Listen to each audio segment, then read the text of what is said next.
Price lord, hallelujah. ದೇವರ ನಾಮಕ್ಕೆ ಸ್ತೋತ್ರವಾಗಲಿ. ಪ್ರಾರ್ಥನೆ ಮಾಡಿಕೊಳ್ಳೋಣ. ಸರ್ವ ಸೃಷ್ಟಿಕರ್ತನ ತಂದೆಯ ದೇವರೇ, ಮಗನ ದೇವರೇ, ಪರಿಶುದ್ಧಾತ್ಮನೇ, ನಿಮ್ಮ ನಾಮಕ್ಕೆ ಸ್ತೋತ್ರ ಸ್ವಾಮಿ. ಈ ದಿವಸ ಈ ಸಮಯವು ಕೂಡ ನಿಮ್ಮಿಂದ ನೇಮಕವಾದಂತಹ ದಿವಸ ಸಮಯವಾಗಿದೆ. ಅದಕ್ಕಾಗಿ ನಿಮಗೆ ಸ್ತೋತ್ರ. ಈ ದಿವಸದ ಸಂದೇಶದ ಭಾಗವನ್ನು ಕೂಡ ಹೇರಳವಾಗಿ ಆಶೀರ್ವದಿಸಿರಿ. ಇದನ್ನು ಕೇಳುತ್ತಿರುವ ನನ್ನ ಸಹೋದರ ಸಹೋದರಿ ಚೆನ್ನಾಗಿ ಕೇಳಿ ಅರ್ಥ ಮಾಡಿಕೊಂಡು ನಿಮ್ಮ ವಾಕ್ಯಕ್ಕೆ ವಿಧೇಯರಾಗಿ ಜೀವಿಸಿ ನಿಮ್ಮಿಂದ ಆಶೀರ್ವಾದವನ್ನು ಹೊಂದಿ ಅವರ ಮಕ್ಕಳನ್ನು ಅದೇ ಮಾರ್ಗದಲ್ಲಿ ನಡೆಸಿ ಅವರೆಲ್ಲರೂ ಇತರರಿಗೆ ನಿಮ್ಮ ಚಿತ್ತಾನುಸಾರ ಸಾಕ್ಷಿಗಳಾಗುವಂತೆ ಮಾರ್ಪಡಿಸಿರಿ. ಹಾಗೆ ಮಾಡುವುದಕ್ಕಾಗಿ ಸ್ತೋತ್ರ. ಯೇಸುವಿನ ನಾಮದಲ್ಲಿ ಪ್ರಾರ್ಥಿಸಿದ್ದೇನೆ ನಮ್ಮ ತಂದೆ, ಆಮೇನ್. ಇದನ್ನು ಕೇಳುತ್ತಿರುವ ನನ್ನ ಸಹೋದರ ಸಹೋದರಿಯರೇ, ನಿಮಗೂ ಕೂಡ ನನ್ನ ನಮಸ್ಕಾರಗಳು. ಈ ದಿವಸದ ಸಂದೇಶದ ಭಾಗವು ಇಂಥವರು ಪರಲೋಕ ಕಾಣುವುದಿಲ್ಲ ಭಾಗ 1. ಇಂಥವರು ಪರಲೋಕ ಕಾಣುವುದಿಲ್ಲ ಭಾಗ 1. ದೇವರ ನಾಮಕ್ಕೆ ಸ್ತೋತ್ರವಾಗಲಿ. ವಚನದ ಕಡೆಗೆ ಹೋಗೋಣ. ಆದಿಕಾಂಡ 2ನೇ ಅಧ್ಯಾಯ 15ರಿಂದ 17ರವರೆಗೆ ಓದುವಾಗ ಇದನ್ನು ಆಗಾಗ ನಾವು ಓದಿ ತಿಳಿದುಕೊಳ್ತಾ ಇದ್ದೇವೆ. ಆದರೆ ಈ ವಚನಗಳು ಬಹಳ ಒಂದು ಪ್ರಾಮುಖ್ಯವಾದಂಥದ್ದು. ಯೆಹೋವ ದೇವರು ಆ ಮನುಷ್ಯನನ್ನು ಕರಕೊಂಡು ಹೋಗಿ ಏದೇನ್ ತೋಟವನ್ನು ವ್ಯವಸಾಯ ಮಾಡುವುದಕ್ಕೂ ಕಾಯುವುದಕ್ಕೂ ಅದರಲ್ಲಿ ಇಟ್ಟನು. ಇದಲ್ಲದೆ ಯೆಹೋವ ದೇವರು ಆ ಮನುಷ್ಯನಿಗೆ, ನೀನು ತೋಟದಲ್ಲಿರುವ ಎಲ್ಲಾ ಮರಗಳ ಹಣ್ಣುಗಳನ್ನು ಯಥೇಚ್ಛವಾಗಿ ತಿನ್ನಬಹುದು, ಒಳ್ಳೆದರ ಕೆಟ್ಟದ ಅರುವನ್ನು ಹುಟ್ಟಿಸುವ ಮರದ ಹಣ್ಣನ್ನು ಮಾತ್ರ ತಿನ್ನಬಾರದು, ತಿಂದ ದಿನ ಸತ್ತೇ ಹೋಗುವೆಂದು ವಿಧಿಸಿದನು. ಸರ್ವವನ್ನ ದೇವರು 6 ದಿವಸದಲ್ಲಿ ಸೃಷ್ಟಿ ಮಾಡಿ ಕಡೆಗೆ ಮೊದಲ ಮನುಷ್ಯ ಆದಾಮನನ್ನ ದೇವರು ಸೃಷ್ಟಿ ಮಾಡಿ ಏದೇನ್ ತೋಟದಲ್ಲಿ ಹೋಗಿ ಇಟ್ಟರು. ನೋಡು, ಎಲ್ಲಾ ಮರದ ಹಣ್ಣನ್ನು ನೀನು ತಿನ್ಬಹುದು, ಒಂದು ಮರದ ಹಣ್ಣನ್ನು ಮಾತ್ರ ತಿನ್ಬೇಡ, ತಿಂದ್ರೆ ನೀನು ಸತ್ತು ಹೋಗ್ತೀಯ ಅಂತ. ಆ ಎಲ್ಲ ಮರದ ಹಣ್ಣು ಯಾವುದಪ್ಪ ಅಂದ್ರೆ ದೇವರ ದೂತರ ಮಾತಾಗಿದೆ. ಒಂದು ಮರ ಅಂದ್ರೆ ಒಂದು ಸೈತಾನ ಆಗಿದೆ. ಮತ್ತೆ ಆಹಾರ ಪದಾರ್ಥಗಳು ಕೂಡ ಒಳ್ಳೆ ಆಹಾರ ಪದಾರ್ಥಗಳನ್ನು ಮಾತ್ರ ತಿನ್ನು, ಆ ಒಂದು ಕೆಟ್ಟ ಆಹಾರ ಪದಾರ್ಥಗಳು ನೀನು ತಿನ್ಬೇಡ, ತಿಂದ್ರೆ ಅದೇ ಪಾಪದಲ್ಲಿ ಮುಂದೆ ನೀನು ಸಾಯ್ತೀಯ. ನೀನು ಪರಿಶುದ್ಧ ಪಟ್ಟಣ ಅಂದ್ರೆ ಏದೇನ್ ತೋಟ ಅಂದ್ರೆ ಪರಿಶುದ್ಧ ಒಂದು ಸ್ಥಳವಾಗಿದೆ, ಆ ಸ್ಥಳದಿಂದ ನೀನು ಹೊರ ಬರ್ತೀಯಾ ಎಂಬುದಾಗಿ ಎಚ್ಚರಿಸಿದರು. ಆಮೇಲೆ ಆದಿಕಾಂಡ 3ನೇ ಅಧ್ಯಾಯ 1ರಿಂದ 7ರವರೆಗೆ ನೋಡುವಾಗ, ಆಮೇಲೆ ಸೈತಾನನು ಅಂದ್ರೆ ದೇವರನ್ನು ಆರಾಧಿಸುವ ಒಂದು ದೇವದೂತನು ಪಾಪ ಮಾಡಿದಾಗ ಅವನನ್ನು ಭೂಲೋಕಕ್ಕೆ ತಳ್ಳಿದಾಗ ಅವನೇ ಸೈತಾನನಾಗಿದ್ದಾನೆ. ಅಂದ್ರೆ ಕೆಟ್ಟವನು, ದೆವ್ವ ಅಂತ ಅದರ ಅರ್ಥ, ದುಷ್ಟಶಕ್ತಿ ಅಂತ. ಇವನು ಬಂದು ಏನ್ ಮಾಡ್ದ, ಆದಾಮನ ಹೆಂಡತಿ ಹವ್ವಳ ಮುಖಾಂತರ ಏನ್ ಮಾಡ್ತಾನೆ, ಆದಾಮನನ್ನ ಕೆಡಿಸ್ತಾನೆ. ಹಾಗೆ ಆ ಸಮಯದಲ್ಲಿ ಆದಾಮನು ಏನ್ ಮಾಡ್ತಾನೆ, ಹೆಂಡತಿಯ ಮಾತಿಗೆ ಬೆಲೆ ಕೊಟ್ಟು ಆ ಹಣ್ಣನ್ನು ತಿಂತಾ ಇದ್ದಾನೆ. ಸೈತಾನನು ಹೆಂಡತಿಯ ಮೂಲಕ ವಂಚಿಸಿದ, ಅಂದ್ರೆ ಹೆಂಡತಿ ಕೆಟ್ಟವಳಲ್ಲ, ಹೆಂಡತಿಯ ಮೂಲಕ ಸೈತಾನ ವಂಚಿಸಿದ್ದು. ಆವಾಗ ದೇವರು ಹೇಳಿದಂತ ಮಾತನ್ನು ಮರೆತು ಬಿಟ್ಟ. ಆದ ಕಾರಣ ಏನಾಯ್ತು, ಅವರ ಇಬ್ಬರಲ್ಲಿ ಅಲ್ಲಿವರೆಗೆ ಅವರು ಬೆತ್ತಲೆ ಆಗಿದ್ದರು. ಪಾಪಗಳು ಏನೆಂಬುದೇ ಅವರಿಗೆ ಗೊತ್ತಿರಲಿಲ್ಲ. ಆವಾಗ ಗೊತ್ತಾಯಿತು. ಅವರಿಬ್ಬರು ಅವರ ಶರೀರದ ಅಂಗಾಂಗಗಳಿಗೆ ಮರದ ಅಂಜೂರದ ಎಲೆಗಳನ್ನು ಹುಳಿದು ಉಟ್ಟುಕೊಂಡರು, ಮಾನವನ್ನ ಮುಚ್ಚಿಕೊಂಡರು. ಪಾಪ ಆಗ ಏನಾಯ್ತು, ಅಲ್ಲಿ ದೇವರ ಮಾತನ್ನು ಮರೆತು ಸೈತಾನನ ಮಾತನ್ನು ಕೇಳಿದ ಕಾರಣ, ಅದಕ್ಕೆ ಬೆಲೆ ಕೊಟ್ಟ ಕಾರಣ ಅವರ ಪಾಪವು ಅವರಿಗೆ ಅರಿವಾಯಿತು. ಅದೇ ಪಾಪ ಇವತ್ತು ಕೂಡ ನಡೆಯುತ್ತಾ ಇದೆ. ಹಾಗೆ ಇದರ ಅರ್ಥ ಏನಪ್ಪ ಅಂದ್ರೆ, ದೇವರು ಇವತ್ತು ಮನುಷ್ಯರಿಗೆ ದೇವರ ಮಾತನ್ನ ದೇವರು ಆರಿಸಿಕೊಂಡವರ ಮುಖಾಂತರ ತಿಳಿಸಿದಾಗ ದೇವರ ಮಾತಿಗೆ ಬೆಲೆ ಕೊಡದೆ, ಕೇಳಿಯೂ ಕೂಡ ದೇವರ ಮಾತನ್ನು ಕೇಳದಾಗಿ, ಅದಕ್ಕೆ ದೇವರ ಮಾತಿಗೆ ಬೆಲೆ ಕೊಡದೆ ಪ್ರಾಪಂಚಿಕ ವಿಷಯಕ್ಕೆ ಹೋದ್ರೆ, ಸೈತಾನ ಕಾರ್ಯಕ್ಕೆ ಹೋದ್ರೆ ನಾನಾ ರೀತಿಯ ಪಾಪದಲ್ಲಿ ಅವರು ಮುಳುಗುತ್ತಾರೆ. ನಾನಾ ರೀತಿ ಪಾಪವು ಅವರ ಮೇಲೆ ಬರ್ತದೆ ಅಂತ ಇದರ ಅರ್ಥ. ಆಮೇಲೆ ಅದೇ ಆದಿಕಾಂಡ 3ನೇ ಅಧ್ಯಾಯ 22ರಿಂದ 24 ನೋಡುವಾಗ ಅಲ್ಲಿ ದೇವರು ಏನ್ ಮಾಡ್ತಾ ಇದ್ದಾರೆ, ಆ ಏದೇನ್ ತೋಟ ಪರಿಶುದ್ಧ ತೋಟದಿಂದ ದೇವರು ಈ ಗಂಡ ಹೆಂಡತಿ ಅಂದ್ರೆ ಆದಾಮನ ಹವ್ವಳನ್ನ ಹೊರ ಹಾಕಿದರು. ನೀವು ಹೋಗಿ, ನೀವು ಇಲ್ಲಿ ಪಾಪಿಷ್ಠರಾದ್ರು, ಇನ್ನು ಮುಂದೆ ಈ ಸ್ಥಳದಲ್ಲಿ ನೀವು ಇರಬಾರದು ಅಂತೇಳಿ ಅಲ್ಲಿಂದ ಏನ್ ಮಾಡಿದ್ರು ನೋಡಿ. 24ನೇ ವಚನ, ಅದಲ್ಲದೆ ಜೀವವೃಕ್ಷಕ್ಕೆ ಹೋಗುವ ದಾರಿಯನ್ನು ಕಾಯುವುದಕ್ಕೆ ಆತನು ಏದೇನು ವನದ ಪೂರ್ವ ದಿಕ್ಕಿನಲ್ಲಿ ಕೆರೂಬಿಯರನ್ನು ದಗದಗನೆ ಪ್ರಜ್ವಲಿಸುತ್ತಾ ಸುತ್ತುವ ಕತ್ತಿಯನ್ನು ಇರಿಸಿದನು. ಪರಲೋಕ ಅಂದ್ರೆ ಆಕಾಶದ ಮೇಲೆ, ಜಲರಾಶಿಯ ಮೇಲೆ ಇರುವಂತದ್ದು ಪರಲೋಕವಾಗಿದೆ. ಆದ್ರೆ ಭೂಲೋಕದಲ್ಲಿ ಒಂದು ಪರಲೋಕ ಏದೇನ್ ತೋಟವಾಗಿದೆ. ಇಲ್ಲಿಗೆ ಇನ್ನು ಮುಂದೆ ಇವನಾಗಲಿ ಇವನ ಸಂತಾನವ ಮಾನವಗಳು ಯಾರು ಬರಬಾರದು ಅಂತೇಳಿ ದೂತರನ್ನ ಕಾವಲಿರಿಸಿದ್ರು. ಕಾರಣ ಯಾಕೆ? ಅವರ ಇಬ್ಬರು ದೇವರ ಮಾತನ್ನು ಕೇಳದೆ ಸೈತಾನ್ನ ಮಾತನ್ನ ಕೇಳಿ ಪಾಪಿಷ್ಠರಾದ್ದರಿಂದ ಆ ಒಂದು ಪರಿಶುದ್ಧ ಪಟ್ಟಣದಿಂದ ಅಂದ್ರೆ ಪರಿಶುದ್ಧ ತೋಟದಿಂದ ಹೊರಬಿದ್ರು. ಇದು ಇವತ್ತು ಮನುಷ್ಯರ ಜೀವಿತಕ್ಕೆ, ನನಗೂ ಮತ್ತು ಇತರರಿಗೂ ಕೂಡ ಪ್ರತಿಯೊಂದು ಮನೋಕುಲಕ್ಕೆ ದೇವರು ಯಾವುದೇ ಜನಾಂಗವಾಗಲಿ, ಯಾವುದೇ ಧರ್ಮವಾಗಲಿ, ಯಾವುದೇ ಗ್ರಂಥವಾಗಲಿ, ಸರ್ವ ಸೃಷ್ಟಿಕರ್ತನಾದ ದೇವರಿಗೆ ಸೇರಿದಂಥ ಮಾತುಗಳನ್ನು ನಾವು ಇವತ್ತು ಬೈಬಲ್ ಇರ್ಬೋದು, ಕುರಾನ್ ಇರ್ಬೋದು, ವೇದಗಳಿರ್ಬೋದು, ಪುರಾಣ ಇರ್ಬೋದು, ಆಮೇಲೆ 4 ವೇದಗಳು ಇರ್ಬೋದು, ಕುರಾನು ಇರ್ಬೋದು, ಮಹಾಭಾರತ ಇರ್ಬೋದು, ಭಗವದ್ಗೀತೆ ಇರ್ಬೋದು, ಇದು ಎಲ್ಲವೂ ಪರಲೋಕಕ್ಕೆ ದಾರಿಯನ್ನು ಸರ್ವ ಸೃಷ್ಟಿಕರ್ತನಾದ ದೇವರಿಗೆ ಬೇರೆ ಬೇರೆ ಹೆಸರಿನಲ್ಲಿ ಸಲ್ಲತಕ್ಕದ್ದು. ಇದನ್ನ ಕೇಳಿದಾಗ, ಇದನ್ನು ಅರ್ಥ ಮಾಡಿಕೊಂಡಾಗ ಖಂಡಿತವಾಗಿಯೂ ದೇವರ ಮಾತನ್ನು ಕೇಳದೆ ನಾವು ಈ ಪ್ರಾಪಂಚಿಕ ವಿಷಯವನ್ನು ನಾವು ಹೋದ್ರೆ ಅಥವಾ ಇದು ಈ ಗ್ರಂಥಗಳ ಮಾತನ್ನ ಕೇಳಿ ಪ್ರಾಪಂಚಿಕ ವಿಷಯಕ್ಕೆ ನಾವು ಹೋಗುವುದಾದರೆ ಈ ಆದಾಮನನ್ನು ಮತ್ತು ಅವನ ಹೆಂಡತಿಯನ್ನು ಹೇಗೆ ಹೊರ ಹಾಕಿದ್ರೋ ಹಾಗೆ ಇವತ್ತು ಅಂಥವರು ಕೂಡ ದೇವರ ಆಶೀರ್ವಾದದಿಂದ ಹೊರಬರಬೇಕಾಗುತ್ತದೆ. ಇಂಥವರು ಕೂಡ ಪರಲೋಕ ಅಂದ್ರೆ ಕೈಲಾಸ ವೈಕುಂಠಕ್ಕೆ ಸೇರಲು ಹೋಗಲು ಸಾಧ್ಯವೇ ಇಲ್ಲ. ದೇವರ ನಾಮಕ್ಕೆ ಸ್ತೋತ್ರವಾಗಲಿ. ಹಾಗೆ ಮುಂದಿನ ವಚನಗಳಿಗೂ ಕೂಡ ಹೋಗೋಣ. ಆದಿಕಾಂಡ 6:15 9:17 ನೋಡುವಾಗ ಅಲ್ಲಿ ನೋಹನ ಜಲಪ್ರಳಯವನ್ನು ನಾವು ಕಾಣ್ತಾ ಇದ್ದೇವೆ.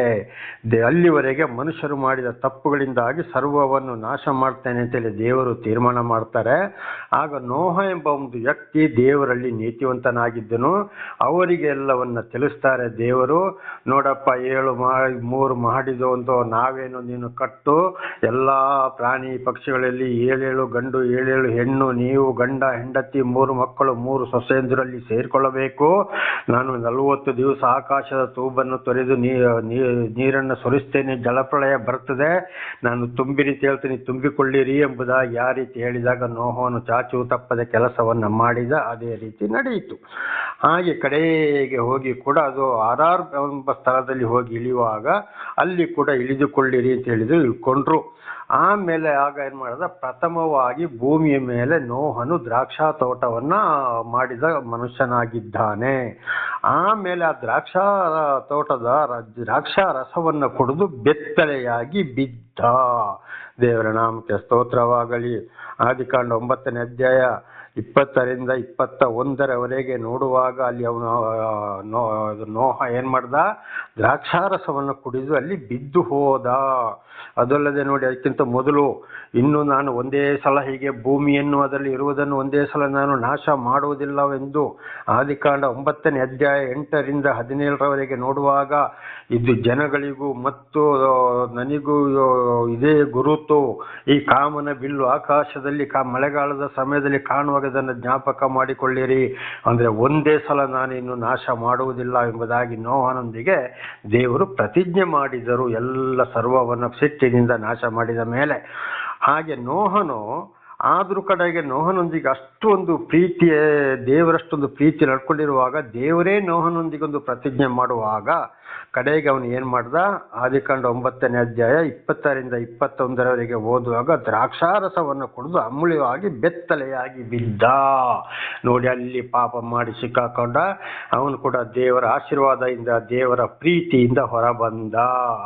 ಹಾಗೆ ಇವತ್ತು ಕೂಡ ದೇವರ ಮಾತನ್ನ ಕೇಳಿಕೊಂಡು ದೇವರನ್ನು ತಿಳ್ಕೊಂಡು ದೇವರು ನಡೆಸ್ತಾ ಇರುವಾಗ ಖಂಡಿತವಾಗಿ ಯಾರು ಈ 10 ದಶಾಜ್ಞೆಗಳಿಗೆ ಅದನ್ನ ಚೆನ್ನಾಗಿ ತಿಳ್ಕೊಂಡು ಮತ್ತೆ ಅವಿಧೇಯರಾಗ್ತಾರೋ ಅಥವಾ ಮದ್ಯಪಾನವನ್ನ ಮಾಡಿ ಈ ರೀತಿ ಬೀಳುವುದು ಮಾಡುವುದು, ಅವರು ಯಾರೇ ಇರ್ಬೋದು, ಗುರುಜಿಗಳು, ಪಾಸ್ಟರ್ಗಳು, ಫಾದರ್ಗಳು, ಮಠಾಧೀಶ್ವರ ಸ್ವಾಮೀಜಿಗಳು ಯಾರೇ ಆಗಿರಬಹುದು, ಇಂಥ ಒಂದು ಕೆಲಸ ಇರುವುದಾದರೆ, ಇಂಥ ಒಂದು ರೂಢಿ ಅವರಲ್ಲಿ ಇರುವುದಾದರೆ ಖಂಡಿತವಾಗಿ ಇವತ್ತು ಪರಲೋಕ ಅಂದ್ರೆ ಕೈಲಾಸ ವೈಕುಂಠ ದೇವರ ಬಳಿಗೆ ಶಿವನ ಪಾದ ಸೇರಲು ಸಾಧ್ಯವೇ ಇಲ್ಲ. ದೇವರ ನಾಮಕ್ಕೆ ಸ್ತೋತ್ರವಾಗಲಿ. ಇಂಥವರು ಕೂಡ ಹೋಗಲು ಸಾಧ್ಯನೇ ಇಲ್ಲ. ಇದರಲ್ಲಿ ಇಂಥವರು ಕೂಡ ಪರಲೋಕದಿಂದ ಹೊರ ಇರಲೇ ಬೇಕಾಗುತ್ತದೆ. ದೇವರ ನಾಮಕ್ಕೆ ಸ್ತೋತ್ರವಾಗಲಿ. ಹಾಗೆ ಮುಂದಿನ ವಚನಕ್ಕೆ ಹೋಗೋಣ. ಇಸ್ರೇಲರ ಒಂದು ಘಟನೆಯನ್ನ ನೋಡಿಕೊಳ್ಳೋಣ. ಈಗ ಅದು ಕೂಡ ಸಾಮಾನ್ಯ ಎಲ್ರಿಗೂ ಗೊತ್ತು. ಇಸ್ರೇಲರು ಏನ್ ಮಾಡಿದ್ರು, ಕಾನಾನ್ ದೇಶದಲ್ಲಿ ಬರ ಬಂದಾಗ ಐಗುಪ್ತ ದೇಶಕ್ಕೆ ಕಳಿಸಿದರು. ಒಟ್ಟು ಅಲ್ಲಿ 70 ಜನ ಇದ್ರು. 400 ವರ್ಷ ಅಲ್ಲಿ 420 ವರ್ಷ ಸೇವೆ ಮಾಡಿದಾಗ 20 ವರ್ಷದ ಮೇಲ್ಪಟ್ಟ ಬರೀ ಗಂಡಸರು ಮಾತ್ರ 6 ಲಕ್ಷ ಇದ್ರು. ಅವರನ್ನು ಮೋಶೆ ಮುಖಾಂತರ ಏನ್ ಮಾಡಿದ್ರು, ದೇವರೇ ಇಸ್ರಾಯೇಲರೊಂದಿಗೆ ಯುದ್ಧ ಮಾಡಿ ಅವರನ್ನು ಅಲ್ಲಿಂದ ಹೊರ ತಂದ ಮೇಲೆ ಕೆಂಪು ಸಮುದ್ರವನ್ನ ದಾಟಿಸಿದ ಮೇಲೆ ಅಲ್ಲಿ ಏನಾದ್ರು ಕಡೆಗೆ ಈ 6 ಲಕ್ಷದಲ್ಲಿ ಅವರು ದೇವರನ್ನು ನೆಲೆಸಿಕೊಂಡು ಕಾನಾನ್ ದೇಶ ಸೇರಿಸಲಿಕ್ಕೆ ಕರ್ಕೊಂಡು ಬರ್ತಾ ಇದ್ರು. ಆವಾಗ ಅಲ್ಲಿಗೆ 2 ಜನ ಮಾತ್ರ ಕೊನೆಗೆ ಅಲ್ಲಿ ಕಾನಾನ್ ದೇಶ ಸೇರಿದರು, ಯೆಹೋಶುವ ಮತ್ತು ಕಾಲೇಬ ಮಾತ್ರ. ಬಾಕಿ 5,99,998 ಜನಗಳು ಈ ದೇವರ ಆಶೀರ್ವಾದದಿಂದ ಹೊರಬಿದ್ದರು. ಕಾರಣ ಮೋಶೆ ಮೂಲಕ ತಿಳಿಸಿ ಮೋಶೆ ಸೀನಾಯಿ ಬೆಟ್ಟಕ್ಕೆ ಹೋದಾಗ ದೇವರಷ್ಟು ಅದ್ಭುತ ಕಾರ್ಯಗಳನ್ನ ಮಾಡಿದ್ರು.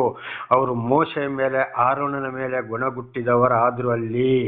ಆದ್ರಿಂದ ದೇವರ ಮಾತನ್ನು ಕೇಳಲಿಲ್ಲ, ಬಹಳ ಕಷ್ಟ ಸಂಕಟ ದುಃಖಗಳನ್ನು ಅನುಭವಿಸಿದ್ರು. ಅವರ ಬಾಕಿಯವರ ಶವಗಳೆಲ್ಲ ಅರಣ್ಯದಲ್ಲಿ ಮರುಭೂಮಿಯಲ್ಲಿ ಬಿತ್ತು.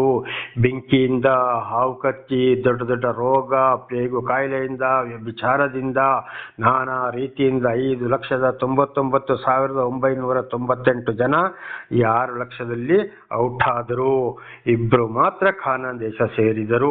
ಇದು ಕೂಡ ಇವತ್ತಿನ ಕಾಲಕ್ಕೆ ದೇವರು ತಿಳಿಸ್ತಾರೆ. ಸತ್ಯ ಸ್ವಾರ್ಥಿಗಳ ಮುಖಾಂತರ ದೇವರು ಆರಿಸಿಕೊಂಡವರ ಮುಖಾಂತರ ತಿಳಿಸಿದಾಗ ಅನೇಕ ಅವರ ಜೀವಿತದಲ್ಲಿ ಅದ್ಭುತ ಕಾರ್ಯಗಳನ್ನ ಮಾಡಿದಾಗ ಮತ್ತೆ ಪುನಃ ಇವರು ಯಾವಾಗ ಸ್ವಲ್ಪ ದಿವಸ ಚೆನ್ನಾಗಿದ್ದು ಆಮೇಲೆ ತಿರುಗಿ ಪ್ರಾಪಂಚಿಕ ವಿಷಯಕ್ಕೆ ಹೋಗ್ತಾರೋ, ಇನ್ನು ಕೆಲವರು ನಮಗೆ ದೇವರು ಬೇಕು ದೆವ್ವ ಬೇಕು ಅಂತೇಳಿ ನಾನಾ ರೀತಿಯಲ್ಲಿ ಹೋಗ್ತಾರೋ, ಖಂಡಿತವಾಗಿ ಇಸ್ರಾಯೇಲರಾಗಿ ಆಗುವುದರಲ್ಲಿ ಯಾವುದೇ ಸಂಶಯವಿಲ್ಲ. ಈಗಲೂ ಅದುವೇ ನಡೆಯುತ್ತಾ ಇದೆ ಅಂದ್ರೆ ಬಹಳ ಚೆನ್ನಾಗಿ ಇದನ್ನು ಅರ್ಥ ಮಾಡಿಕೊಳ್ಳಲು ಜ್ಞಾನ ಬೇಕು. ಹಾಗೆ ಇವತ್ತು ಈ ಯೆಹೋಶುವ ಕಾಲೇಬ ಸೇರಿದ ಹಾಗೆ ಮಾತ್ರ ಕೆಲವರು ಮಾತ್ರ ಪರಲೋಕವನ್ನ ಕಾಣಬಹುದು. ಇಲ್ಲದರೆ 5,99,998 ಜನ ಹೇಗೆ ಇವತ್ತು ದೇವರ ಆಶೀರ್ವಾದದಿಂದ ಹೊರಬಿದ್ರೋ, ಪರಲೋಕ ಕಾಣದೆ ಆಯಿತೋ, ಅದುವೇ ಪರಿಸ್ಥಿತಿ ಮುಂದೆ ಕೂಡ ನಡೆಯುವಂಥದ್ದು. ದೇವರ ನಾಮಕ್ಕೆ ಸ್ತೋತ್ರವಾಗಲಿ. ಪ್ರಾರ್ಥನೆ ಮಾಡಿಕೊಳ್ಳೋಣ. ಹಲ್ಲೆಲೂಯಾ. ಹಾಗೆ ಇನ್ನೀಗ ಮುಂದಿನ ವಚನ, ಜ್ಞಾನಿ ಸೊಲೊಮೋನನ ವಿಷಯ. 1 ಅರಸು 3ನೇ ಅಧ್ಯಾಯ 4ರಿಂದ 14ರವರೆಗೆ ನೋಡುವಾಗ ಅಲ್ಲಿ ಜ್ಞಾನಿ ಸೊಲೊಮೋನ ಅಂದರೆ ದಾವೀದನ ಮಗನನ್ನ ದೇವರು ಕೇಳ್ತಾರೆ, ನಿನಗೆ ಯಾವ ವರ ಬೇಕು ಅಂತ. ಆವಾಗ ನಿನಗೆ ಸಮಾನನು ಯಾರು ಇಲ್ಲ, ನಿನ್ನ ಆಯುಷ್ಯವನ್ನು ಕೂಡ ನಾನು ಹೆಚ್ಚಿಸುವೆನು. ಅಂದರೆ ಬಹಳ ಒಂದು ಜ್ಞಾನಿವಂತ ಬುದ್ಧಿವಂತ ಆಗಿದ್ದ, ಜ್ಞಾನೋಕ್ತಿ ಗ್ರಂಥ ಹಾಗೂ ಪ್ರಸಂಗಿ ಪುಸ್ತಕಗಳನ್ನು ಕೂಡ ಬರೆದವನಾಗಿದ್ದಾನೆ. ಬಹಳ ಜ್ಞಾನವಂತ. ಅವನಂತ ಜ್ಞಾನ ದೇವರು ಹೇಳ್ತಾರೆ, ಇವನಿಗೆ ಸರಿ ಸಮನಾದವರು ಯಾರೂ ಇಲ್ಲ. ಅಂದರೆ ಇವನಂತ ಜ್ಞಾನಿ ಇನ್ನು ಹುಟ್ಟಲೂ ಇಲ್ಲ, ಹುಟ್ಟೋದು ಇಲ್ಲ. ಯಾವ ವರ ಬೇಕು ಅಂತೇಳಿ ಕೇಳ್ತಾ ಇದ್ದಾರೆ. ಯಾರಿಗೆ? ನಿನ್ನ ಆಯುಷ್ಯವನ್ನು ಕೂಡ ಹೆಚ್ಚಿಸ್ತೇನೆ ಅಂತೇಳಿ. ಆಮೇಲೆ ಅದೇ 1 ಅರಸು 8:1ರಿಂದ 61ರವರೆಗೆ ನೋಡುವಾಗ ಜೆರುಸಲೇಮಿನಲ್ಲಿ ದೇವಾಲಯ ಕೂಡ ಜ್ಞಾನಿ ಸೊಲೊಮೋನನ ಮುಖಾಂತರ ದೇವರು ಕಟ್ಟಿಸಿದರು. ಅಲ್ಲಿ ಅವನು ಪ್ರಾರ್ಥನೆ ಮಾಡಿದ. ಅದೇ 1 ಅರಸು 9:1ರಿಂದ 9ರವರೆಗೆ ನೋಡುವಾಗ ಆ ಸೊಲೊಮೋನನ ಪ್ರಾರ್ಥನೆಗೆ ದೇವರು ಉತ್ತರವನ್ನ ಕೊಟ್ಟರು. ಆವಾಗ ಮತ್ತೆ 10ನೇ ಅಧ್ಯಾಯ 8ನೇ ವಾಕ್ಯ ನೋಡುವಾಗ, ನಿನ್ನ ಜ್ಞಾನ ವಾಕ್ಯ ಕೇಳುವ ಜನರು ಧನ್ಯರು ಎಂಬುದಾಗಿ ದೇವರು ಹೇಳಿದರು. ನೋಡಿ, ಪ್ರೀತಿ ಮಾಡಿದ್ರು, ಯಾವ ವರ ಬೇಕು ಅಂತ ಕೇಳಿದ್ರು, ನಿನ್ನಂಥವ್ರು ನೀನು ಯಾರು ಇಲ್ಲ ಅಂತ ಹೇಳಿದರು. ಜೆರುಸಲೇಮ್ ದೇವಸ್ಥಾನವನ್ನು ಕಟ್ಟಿಸಿದರು. ಸೊಲೊಮೋನನ ಮುಖಾಂತರ ಸೊಲೊಮೋನ ಕಟ್ಟಿಸಿದ. ಆಮೇಲೆ ಪ್ರಾರ್ಥನೆ ಮಾಡಿದ, ದೇವರು ಉತ್ತರವನ್ನು ಕೊಟ್ಟರು. ನಿನ್ನ ಜ್ಞಾನ ವಾಕ್ಯ ಕೇಳುವ ಜನರು ಧನ್ಯರು ಎಂಬುದಾಗಿ ದೇವರು ಕೂಡ ಅವನಿಗೆ ಹೇಳಿದ್ರು. ಆಮೇಲೆ ಕಡೆಗೆ ನೋಡುವಾಗ ಅವನು ಏನ್ ಮಾಡ್ದ, 1 ಅರಸು 11ನೇ ಅಧ್ಯಾಯ 1ರಿಂದ 43ರವರೆಗೆ ಓದುವಾಗ ಅಲ್ಲಿ ಅವನು ಅನ್ಯ ಹೆಂಡತಿಯರನ್ನ ಮಾಡಿಕೊಂಡ. ಒಟ್ಟು ಅವನಿಗೆ 1000 ಹೆಂಡತಿಯರು. ಎಷ್ಟು? 1000 ಹೆಂಡತಿಯರು, ಅಣ್ಣ ಹೆಂಡತಿಯರು, ವ್ಯಭಿಚಾರ ಪ್ರಾರಂಭ ಮಾಡಿದ. ಆಮೇಲೆ ಹಾಗೆ ಅಲ್ಲಿ ನೋಡುವಾಗ ದೇವರು ಅವನನ್ನು ವೈರಿಗಳ ಕೈಗೆ ಒಪ್ಪಿಸಿಕೊಟ್ಟು 11ನೇ ಅಧ್ಯಾಯ 1ರಿಂದ 43ರವರೆಗೆ ಅಲ್ಲಿ ಓದುವಾಗ ಮತ್ತೆ 43ನೇ ವಚನ ನೋಡುವಾಗ ಸೊಲೊಮೋನನ ಮರಣವಾಯಿತು. ದೇವರು ವೈರಿಗಳ ಕೈಗೆ ಸೊಲೊಮೋನನನ್ನು ಒಪ್ಪಿಸಿಕೊಟ್ರು. ಅವನೇನ್ ಮಾಡಿದ? ಶಾಪಗ್ರಸ್ತನಾಗಿ ಸತ್ತು ಹೋದ. ಹಾಗೆ ಇವತ್ತು ಅನೇಕರು ಏನು ಮಾಡ್ತಾರೆ, ದೇವರ ಆಶೀರ್ವಾದವನ್ನು ಪಡ್ಕೊಳ್ತಾರೆ, ದೇವರ ಕಾರ್ಯ ನಡೆಯುತ್ತದೆ. ಕಡೆಗೆ ಇವತ್ತು ಅನೇಕ ತನ್ನ ಸ್ವಂತ ಹೆಂಡತಿಯರನ್ನು ಬಿಟ್ಟು ಅನೈತಿಕ ಸಂಪರ್ಕ ಮಾಡಿಕೊಳ್ಳುವುದು, 10 ಆಜ್ಞೆಗಳಿಗೆ ಅವಿಧೇಯರಾಗುವುದು, ಇವರೆಲ್ಲರೂ ಬಹಳ ಶಿಕ್ಷೆಯನ್ನು ಅನುಭವಿಸಬೇಕಾಗ್ತದೆ. ಇಂಥವರಿಗೆ ಕೂಡ ಪರಲೋಕ ಸೇರಲು ಸಾಧ್ಯವೇ ಇಲ್ಲ. ನೋಡಿ ಜ್ಞಾನಿ ಸೊಲೊಮೋನನ ಕಥೆ ಏನಾಯಿತು ಎಂಬುದಾಗಿ. ಆದ್ದರಿಂದ ನನ್ನ ಸಹೋದರ ಸಹೋದರಿಯರೇ, ಬಹಳ ಎಚ್ಚರ ಇರಬೇಕಾಗ್ತದೆ. ಇಂಥವರು ಇನ್ನೂ ಅನೇಕ ವಿಷಯಗಳು ವಾಕ್ಯಗಳು ಕೇಳುವುದಕ್ಕಿದೆ. ಬಹಳ ಸುಲಭದಲ್ಲಿ ಇದನ್ನು ಹೇಳಿ ಮುಗಿಸ್ತಾ ಇದ್ದೀನಿ. ಮುಖ್ಯವಾಗಿ 10 ದಶಾಜ್ಞೆಗಳು ಪ್ರತಿಯೊಬ್ಬರ ಹೃದಯದಲ್ಲಿಯೂ ಜ್ಞಾನದಲ್ಲಿ ಅಡಕವಾಗಿರಬೇಕು. ಇದು ಯಾರ ಹೃದಯದಲ್ಲಿ ಜ್ಞಾನದಲ್ಲಿ ಅಡಕವಾಗಿದೆಯೋ ಅದು ಖಂಡಿತವಾಗಿ ದೇವರಂತವರನ್ನು ನಡೆಸುವವರಾಗಿದ್ದಾರೆ. ಹಾಗೆ ಇಂಥ ವಿಷಯಗಳಿಗೆಲ್ಲ ಸೇರಿದವರು, 10 ಆಜ್ಞೆಗಳಿಗೆ ಅವಿಧೇಯರಾದವರು ಖಂಡಿತವಾಗಿ ಪರಲೋಕ ಕಾಣಲು ಸಾಧ್ಯವಿಲ್ಲ. ಇಂಥವರು ಪರಲೋಕವನ್ನು ಸೇರುವುದು ಕೂಡ ಇಲ್ಲ. ನಾಳೆಗೂ ಕೂಡ ಮುಂದುವರಿಯುವುದು. ಪ್ರಾರ್ಥನೆ ಮಾಡಿಕೊಳ್ಳೋಣ. ಸರ್ವ ಸೃಷ್ಟಿಕರ್ತರಾದ ತಂದೆಯ ದೇವರೇ, ಮಗನ ದೇವರೇ, ಪರಿಶುದ್ಧಾತ್ಮನೇ, ನಿಮ್ಮ ನಾಮಕ್ಕೆ ಸ್ತೋತ್ರ ಸ್ವಾಮಿ. ಇವತ್ತನೇ ಒಂದು ಸಂದೇಶವನ್ನು ನನ್ನ ಸಹೋದರ ಸಹೋದರಿಗೆ ನೀವು ತಿಳಿಯಪಡಿಸಿದ್ದೀರಿ, ಅದಕ್ಕಾಗಿ ಸ್ತೋತ್ರ. ಇದನ್ನು ಕೇಳಿದಂಥ ನನ್ನ ಸಹೋದರ ಸಹೋದರಿ ಕೂಡ ಚೆನ್ನಾಗಿ ಕೇಳಿ ಅರ್ಥ ಮಾಡಿಕೊಂಡು ನಿಮ್ಮ ವಾಕ್ಯಕ್ಕೆ ವಿಧೇಯರಾಗಿ ಜೀವಿಸಿ ಇತರರಿಗೆ ಅವರು ಸಾಕ್ಷಿಗಳಾಗಿ ಅವರ ಮಕ್ಕಳನ್ನು ಕೂಡ ಎಚ್ಚರಿಸಿ ಅವರೆಲ್ಲರೂ ನಿಮ್ಮ ಚಿತ್ತಾನುಸಾರ ಯಾರ್ಯಾರಿಗೆ ಸಾಕ್ಷಿಗಳು ನುಡಿಯಬೇಕೋ, ಸಾಕ್ಷಿಗಳಾಗಬೇಕೋ ಆ ರೀತಿ ಮಾಡುವುದಕ್ಕಾಗಿ ಸ್ತೋತ್ರ. ಹಾಗೂ ಇದರ ಮನಪೂರ್ವಕವಾಗಿ ಪೂರ್ಣ ಪ್ರೀತಿಯಿಂದ ನಿಮ್ಮ ವಾಕ್ಯಕ್ಕೆ ವಿಧೇಯರಾಗುವವರನ್ನು ಕ್ಷಮಿಸಿರಿ. ನಿಮ್ಮ ಪ್ರೀತಿ ಕರುಣೆ ಯಾವಾಗಲೂ ಅವರ ಮೇಲೆಯೂ ಅವರ ಮಕ್ಕಳ ಮೇಲೆ ಇರಲಿ. ನಿಮ್ಮೆಲ್ಲ ಉಪಕರಣಗಳಿಗಾಗಿ ಕೃತಜ್ಞತಾ ವಂದನೆಗಳು. ಯೇಸುವಿನ ನಾಮದಲ್ಲಿ ಪ್ರಾರ್ಥಿಸಿದ್ದೇನೆ ನಮ್ಮ ತಂದೆ, ಆಮೇನ್. ಇದನ್ನು ಕೇಳುತ್ತಿರುವ ನನ್ನ ಸಹೋದರ ಸಹೋದರಿಯರೇ, ನಿಮಗೂ ನನ್ನ ಧನ್ಯವಾದಗಳು. ದೇವರು ನಿಮ್ಮನ್ನು ನಿಮ್ಮ ಮಕ್ಕಳನ್ನು ಹೇರಳವಾಗಿ ಆಶೀರ್ವದಿಸಲಿ. ಎಲ್ಲ ವಾಕ್ಯಗಳಿಗೆ ವಿಧೇಯರಾಗಿ ಜೀವಿಸಲು ಬೇಕಾದ ಶಾಂತಿ, ಸಮಾಧಾನ, ಜ್ಞಾನವನ್ನು ದೇವರು ನಿಮಗೆ ಅನುಗ್ರಹಿಸಲಿ. ಆಮೇನ್, ಆಮೇನ್, ಆಮೇನ್.